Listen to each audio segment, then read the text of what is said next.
আমার বয়স তখন কতই বা, 4 কিংবা 5।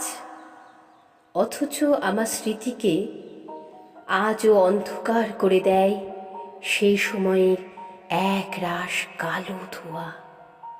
কুণ্ডলি পাকিয়ে পাকিয়ে যে ধোঁয়া আকাশে মিলিয়ে যাচ্ছিল।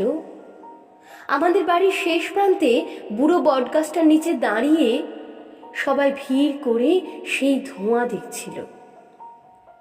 আমিও মায়ের কোলে চড়ে সেই ধোঁয়া দেখছিলাম। সবাই আতঙ্কে রায়ট লাগছে, রায়ট লাগছে, রায়ট লাগছে বলে ছোটাছুটি করছিল। এবং তার কদিন পরেই সদ্য বিবাহিত দাদা বৌদির সঙ্গে আমাকে কলকাতায় পাঠিয়ে দেওয়া হয়েছিল। আমি ছেড়ে এসেছিলাম আমার মাকে, আমার বাবাকে।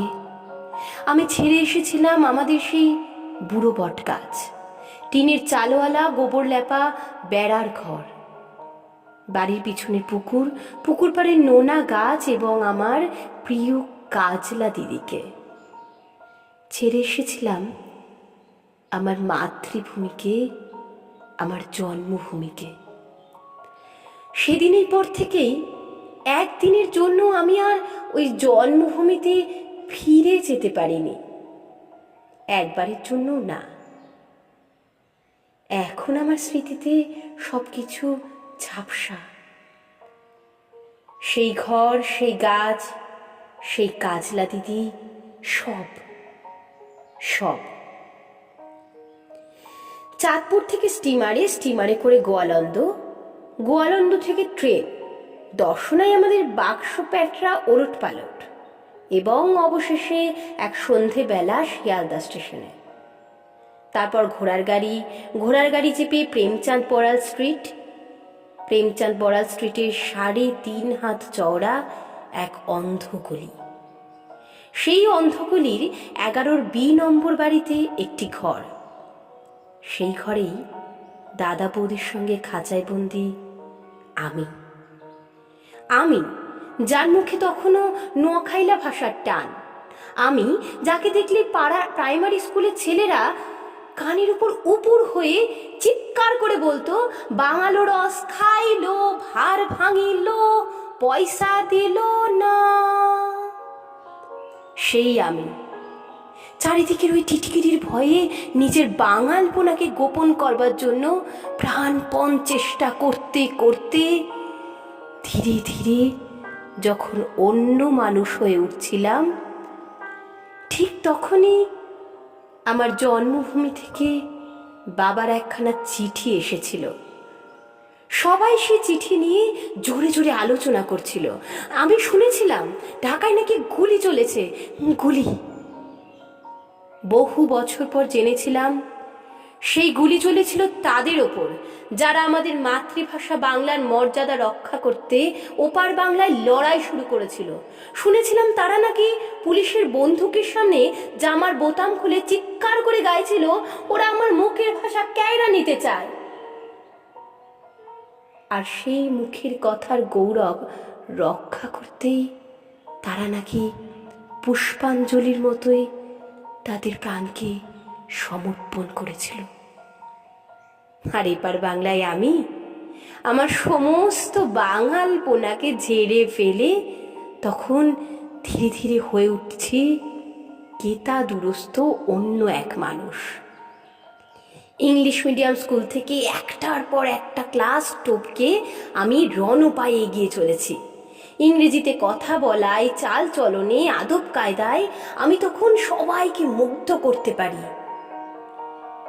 রাম ব্যানার্জি লেনের বাড়ি ছেড়ে আমরা উঠে এসেছি কলকাতার এক অভিজাত পাড়ায়।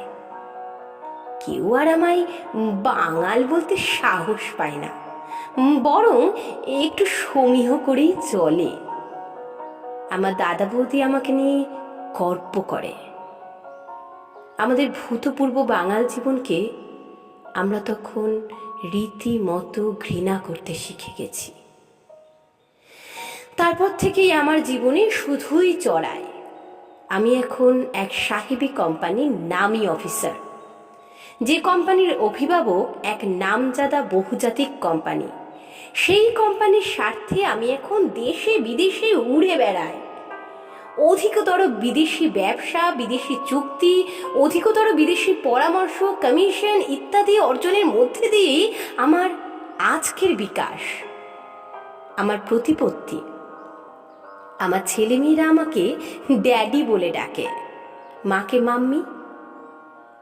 আমার মতো ওরাও এখন শুদ্ধ করে বাংলায় কথা বলতে পারে না, শুদ্ধ করে লিখতে পারে না মাতৃভাষার কয়েকটা লাইন। আমার ছেলেমেয়ের কাছে বাংলা ভাষা একান্তই বিদেশি। সেবার লন্ডনে এক জাপানি শিল্পপতিকে বিদেশের মাটিতে দাঁড়িয়ে তার মাতৃভাষা জাপানিতে অন্যদের সঙ্গে যখন অনর্গল কথা বলতে দেখেছিলাম, তখন আমার বুকের ভিতরে কেমন যেন একটা কষ্ট হচ্ছিল। ইংরেজিতে কথা বলতে না পারার জন্য ওই মানুষটির ভিতরে কোনো লজ্জা ছিল না, বরং মাতৃভাষায় কথা বলতে পারার অহমিকায় মানুষটিকে উজ্জ্বল হয়ে উঠতে দেখেছিলাম। আমার ভিতরে সেই অভিজ্ঞতা যন্ত্রণা একটা কান্না হয়ে গুমড়ে গুমড়ে উঠছিল। আমার মনে হচ্ছিল আমার কোনো মাতৃভূমি নেই, আমার কোনো মাতৃভাষা নেই, আমি যেন এক শিকড়বিহীন চির বিদেশি। তাই মাতৃভাষার জন্য যারা জীবন দেয় তারা কেমন মানুষ আজ আমার খুব জানতে ইচ্ছে করে। আমার বুকের মধ্যে সেই বাংলাদেশের জন্য, সেই বাংলা ভাষার জন্য একটুখানি বাঙালি হয়ে ওঠার জন্য একটা ভয়ঙ্কর যন্ত্রণা টন টন করে ওঠে, টন টন